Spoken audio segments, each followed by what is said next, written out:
दोस्तों 1000 रुपए वैसे तो ये मामूली रकम है, लेकिन अगर आप इसी 1000 रुपए को बचाकर इन्वेस्ट करना शुरू करते हैं तो अगले कुछ सालों में ही आप 60 से 70 लाख रुपए तक बना सकते हैं।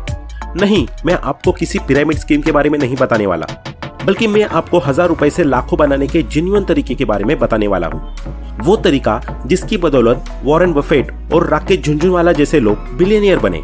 अब मैं ये तो नहीं कह रहा कि इनकी तरह आप भी बिलियनियर बन जाएंगे, लेकिन दोस्तों अगर आपने अपने पैसे समझदारी से इन्वेस्ट करने शुरू किए तो यकीनन आप इतने पैसे तो जरूर बना सकते हैं जिससे आपकी सारी फाइनेंशियल बर्डन दूर हो सकती है। अगर आपके पास इन्वेस्ट करने के लिए महीने के 1000 भी है और आप अभी अपने 20s में हैं, तो आप अभी से ही इन्वेस्ट करके अपना फ्यूचर सिक्योर कर सकते हैं। तो अब आपके मन में ये भी सवाल आ रहा होगा कि अपने पहले 1000 रुपए कहाँ इन्वेस्ट करें। दोस्तों मैं अपनी आज की इस वीडियो में आपके इसी प्रॉब्लम का सॉल्यूशन लेकर आया हूँ, जिसमें मैं आपको बताऊंगा इन्वेस्टमेंट के वो तरीके जिसमें सिर्फ 1000 रुपए से ही शुरू करके आप लाखों का रिटर्न हासिल कर सकते हैं। दोस्तों आप में से ज्यादातर लोगों को लगता होगा कि आप अपने इन्वेस्टमेंट पर हाई रिटर्न्स तभी हासिल कर सकते हैं जब आपके पास इन्वेस्ट करने के लिए काफी सारे पैसे हो। लेकिन दोस्तों अगर आप महीने के 1000 रुपए भी सर्टेन पीरियड तक इन्वेस्ट करते हो तो आपको आपकी सोच से भी ज्यादा रिटर्न मिल सकता है। इन्वेस्टमेंट में हाई रिटर्न पाने के लिए ह्यूज इन्वेस्टमेंट की जरूरत नहीं है, जरूरत होती है तो बस समय की। आप जितनी जल्दी इन्वेस्ट करना शुरू करते हैं और जितने लंबे समय तक आपका पैसा मार्केट में रहता है, आपको उतना ही ज्यादा रिटर्न्स मिलता है। इसे मैं आपको एक एग्जांपल से समझाता हूँ। मान लेते हैं कि अभी मेरी और आपकी उम्र 20 साल है। आपने इसी उम्र से निफ्टी 50 में हर महीने 1000 रुपए इन्वेस्ट करने शुरू कर दिए हैं। अगले 30 सालों तक आप हर महीने 1000 रुपए इन्वेस्ट करते रहेंगे। 30 सालों के 360 महीने में आप टोटल 3,60,000 रुपए इन्वेस्ट करेंगे। और जब आपकी उम्र 50 साल हो चुकी होगी तब आप ये पैसे निकालेंगे तो आपको 3,60,000 रुपए के इन्वेस्टमेंट पर 15% इंटरेस्ट रेट के हिसाब से टोटल 70 लाख रुपए मिलेंगे। याद रहे कि ये 70 लाख रुपए आपको हर महीने सिर्फ 1000 रुपए इन्वेस्ट करने के बदले मिलेंगे। अगर आगे जाकर आपकी कमाई बढ़ती है और आप इन्वेस्टमेंट अमाउंट इंक्रीज करते हैं तब आपको मिलने वाला रिटर्न भी काफी ज्यादा होगा। अब दूसरी ओर मैं हूँ जो आपके इन्वेस्टमेंट शुरू करने के 10 साल बाद 30 साल की उम्र में इन्वेस्टमेंट शुरू किया है। मैं निफ्टी 50 में हर महीने 3000 रुपए इन्वेस्ट कर रहा हूँ, जो आपके द्वारा किए जा रहे इन्वेस्टमेंट से 3 गुना ज्यादा है। इसके बावजूद हम दोनों की 50 साल की उम्र में आपको 1000 रुपए महीने के इन्वेस्टमेंट के बदले 70 लाख रुपए मिलेंगे। वहीं मुझे 3000 प्रति महीने इन्वेस्ट करने के बावजूद सिर्फ 45 लाख रुपए मिलेंगे, जो आपसे 25 लाख रुपए कम होगा। आपने 30 साल में 3,60,000 रुपए इन्वेस्ट करके 70 लाख रुपए बना लिया। वही मैं आपसे 2 गुना अमाउंट 7,20,000 रुपए इन्वेस्ट करके भी आपसे 25 लाख रुपए कम बना सका। इस एग्जाम्पल में आपने देख लिया कि किसे अपने इन्वेस्टमेंट पर ज्यादा रिटर्न मिल रहा है। जाहिर तौर पर वो आप ही है।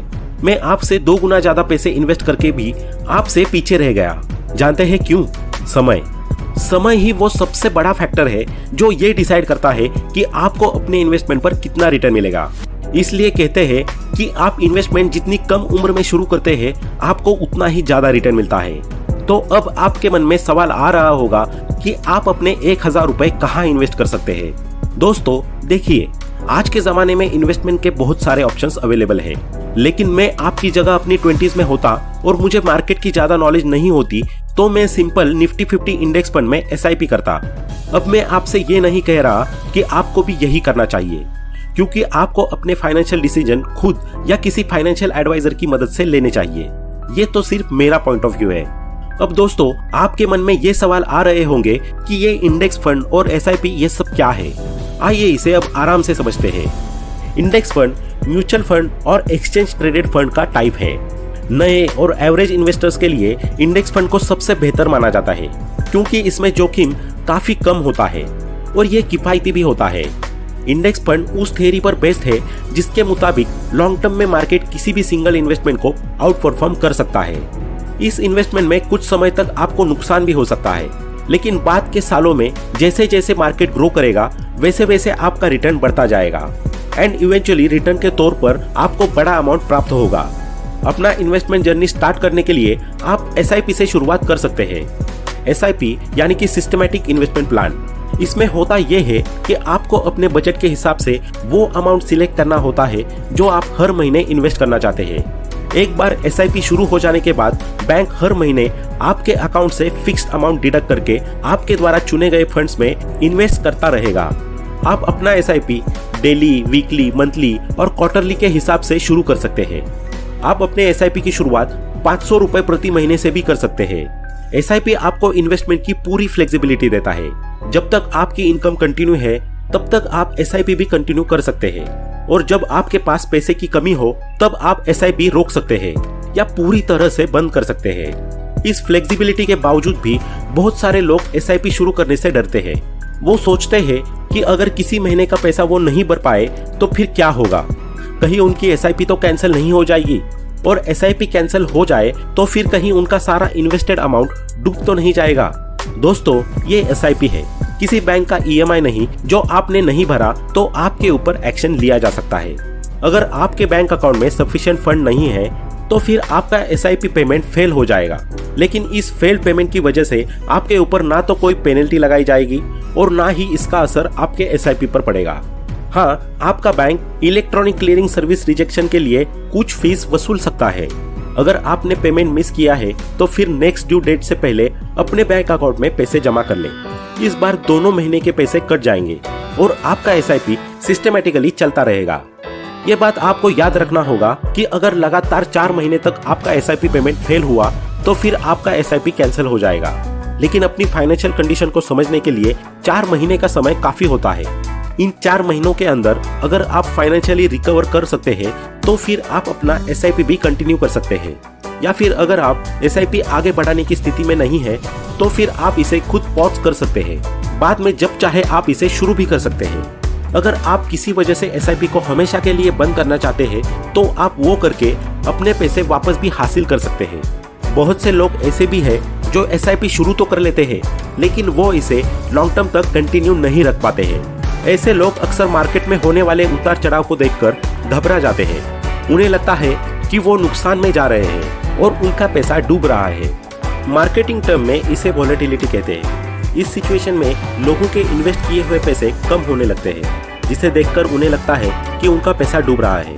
अब अपना पैसा कहीं और ज्यादा ना डूब जाए, ऐसा सोचकर बहुत से लोग थोड़ा सा भी नुकसान होने पर अपने पैसे मार्केट से निकाल लेते हैं। अब जब वो अपने पैसे मार्केट से निकाल लेते हैं तब उन्हें असल नुकसान होता है, क्योंकि इससे पहले तो उन्हें जो भी नुकसान दिख रहा था वो बस पेपर लॉस था और मुमकिन था कि आने वाले कुछ सालों में वो पैसे बढ़ सकते थे। और लॉन्ग टर्म इन्वेस्टमेंट में अक्सर ऐसा होता भी है। शुरू के कुछ सालों में आपको नुकसान दिख सकता है, लेकिन अगर आपने सब्र से काम लिया तो फिर वही पैसे आपको कई गुना ज्यादा रिटर्न ला कर देगा। पेपर लॉस होने के बावजूद जिन्होंने अपना SIP कंटिन्यू रखा वो बाद के सालों में इवेंचुअली प्रॉफिट में आ जाते हैं, लेकिन जो लोग पेपर लॉस देखकर ही अपने पैसे निकाल लेते हैं उन्हें रियल लॉस हो जाता है। न सिर्फ अपने इन्वेस्टेड अमाउंट पर बल्कि बाद के सालों में जो पोटेंशियल प्रॉफिट होने वाला था वो उनसे भी अपना हाथ धो बैठते हैं। इन्वेस्टमेंट की दुनिया में वोलेटिलिटी ही वो सबसे मेन फैक्टर है जिसकी वजह से ज्यादातर लोग इन्वेस्ट करने से डरते हैं। वोलेटिलिटी से डरने वाले लोगों के लिए ही वॉरेन बफेट ने कहा था कि जब भी वो किसी कंपनी का शेयर खरीदते हैं तो वो ये अज्यूम कर लेते हैं कि अब मार्केट अगले 5 सालों के लिए बंद हो चुका है। वॉरेन बफेट के इस स्टेटमेंट का मतलब है कि वोलेटिलिटी मार्केट का नेचर है, इसे बदला नहीं जा सकता। ऐसे में अगर आप इन्वेस्ट करने के तुरंत बाद से ही क्लोज मॉनिटरिंग करते रहते हैं और जरा सा भी नुकसान होने पर घबराने लगते हैं तो फिर इन्वेस्टमेंट आपके लिए है ही नहीं, क्योंकि आप में सब्र नहीं है। एक बार आप इन्वेस्ट करते हैं तो फिर आपको सब्र से काम लेना होगा। थोड़े बहुत नुकसान होने पर भी आपको SIP कंटिन्यू रखना होगा और फिर देखना एक दिन आपके पास मोटी रकम जमा होगी।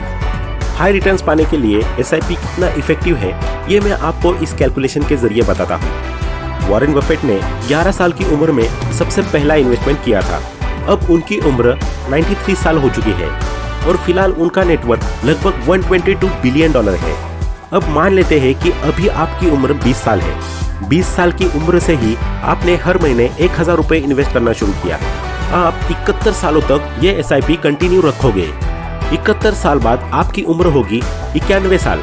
इतने सालों में आप 15% के इंटरेस्ट रेट पर टोटल 8,52,000 रुपए इन्वेस्ट कर चुके होंगे। एंड दोस्तों, आपको पता है कि इतने इन्वेस्टमेंट पर आपको कितना रिटर्न मिलेगा? आपको मिलेगा लगभग 319 करोड़ 91 लाख रुपए। Just imagine.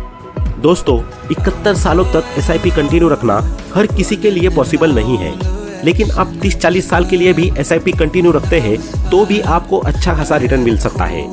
आपको अपने इन्वेस्टमेंट पर जितना अधिक रिटर्न चाहिए, आपको उतनी ही जल्दी इन्वेस्टमेंट जर्नी स्टार्ट करनी होगी। दोस्तों, मैंने तमाम एग्जाम्पल से आपको ये समझाने की कोशिश की कि इन्वेस्टमेंट के लिए ज़्यादा पैसे नहीं बल्कि ज़्यादा समय और सब्र की ज़रूरत होती है। अगर आपके पास ये दोनों चीज़ है तो फिर आपको सक्सेसफुल इन्वेस्टर बनने से कोई नहीं रोक सकता। तो दोस्तों, बिना देरी किए आज ही अपनी इन्वेस्टमेंट की जर्नी को स्टार्ट करो। दोस्तों, उम्मीद करता हूँ कि आपको इस वीडियो से कुछ ना कुछ सीखने जरूर मिला होगा। तो इस वीडियो को अपने फ्रेंड्स और फैमिली के साथ शेयर करो और उनको भी एजुकेट पसंद आया तो इसे लाइक करो, नहीं पसंद आया तो डिसलाइक करो। आपका वैल्यूएबल टाइम देने के लिए thank you and good bye.